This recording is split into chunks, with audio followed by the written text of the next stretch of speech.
Welcome back to O'Brien and Levine, the radio entrepreneurs show dedicated to litigation for the whole week.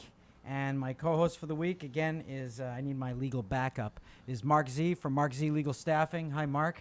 Jeff, great to be with you. This is sizzling so far. Let me ask you, all week, Mark, I got to cut you off. Have you placed every one of these partners in every firm that we've interviewed? Well, let's put it this way. I've successfully worked with some in terms of either assisting them in their firms or assisting them in their careers. Well, I just don't understand it because half the attorneys that have come in have kissed your ring. I just don't get it. I feel like I'm watching The Godfather. You know, well, the way they come in the room. Well, you're kind. I've enjoyed having this. This is like as you know, this is like the Super Bowl and playoffs to me. So. Well, you know, our next interview is one of our. We're not going to get to the Super Bowl. One of our next.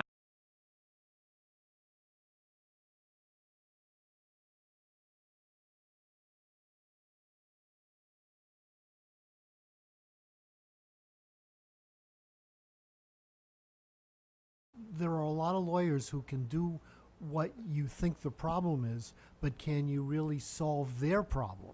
Right. I mean, and sometimes, you know, a piece of litigation has ramifications. You know, this is the unintended consequences issue, which I keep, being concerned about. Right. But if you hire a lawyer who doesn't really care about what the impact is on you, then you can end up in a piece of litigation that drags on forever. Oh, this process takes control of the individual. I tell that to clients all the time. Be careful. But a lot of lawyers won't tell the client that that's the issue. I mean, for example, that's true. They don't want them to. They don't want to. So I had a guy, a good friend of mine, said to me the other day. We were having breakfast. He said, and he kind of gave me this whole description of a malpractice case, and it sounded like he was kind of annoyed and pissed off. And there were some damages. I mean, I don't want to negate the amount of damages that had occurred, but it didn't sound like a huge case. I come out of a malpractice litigation firm in my early days. And so you can kind of size up these cases. And I said to him, you're a good friend of mine. I said, this is a head case. It's a head injury.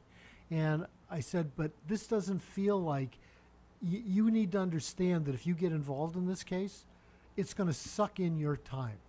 You can't just hand it to the lawyer and say, go do it, or you're going to have a lawyer that you don't really want to deal with. And so he kind of poo-pawed me, and then he called, what's his name, Sugarman, who's really the top of the heap, and he gave him the same advice. And, he called me back. He said, thank you. He said, you kind of got me started. It might have been a case that might have been worth $50,000 or $100,000. Right. But what I was saying to him is, once you get into the process, the depositions, the interrogatories, it becomes intrusive. You need to be moving. And the process owns you. The process owns you. Right. And you forget that you need to be moving forward in your life